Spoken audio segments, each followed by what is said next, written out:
வணக்கம். பவானி முத்துராமலிங்கம். இப்போது பீட்ரூட் சம்பல், அதாவது பீட்ரூட் பச்சடின்னு கூட சொல்லுவாங்க. இந்த பீட்ரூட் பச்சடி எப்படி செய்யறதுன்னு சொல்கிறேன். ஆனால் தயவு செய்து சுகர் உள்ளவங்க சாப்பிட வேண்டாம்.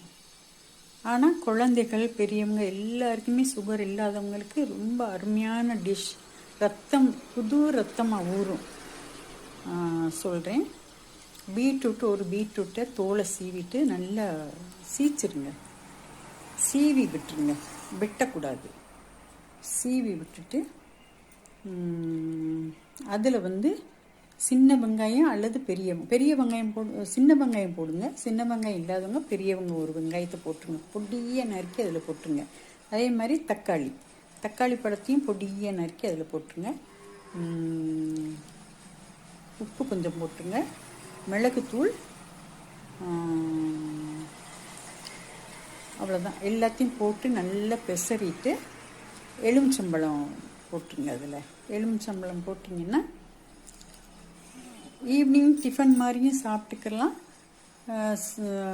ரைஸோட காயாகவும் சாப்பிட்டுக்கலாம். ரொம்ப ரொம்ப நல்லது. நாங்கள் அடிக்கடி செய்வோம். அது சிலோனில் நிச்சயம் இது ஒரு காயாக இருக்கும். அதனால் கட்டாயம் சாப்பிடுங்க. சுகர் இல்லாதவங்க சாப்பிட வேண்டாம் தயவு செய்து. நன்றி, வணக்கம். அடுத்த வீடியோவில் பார்க்கலாம்.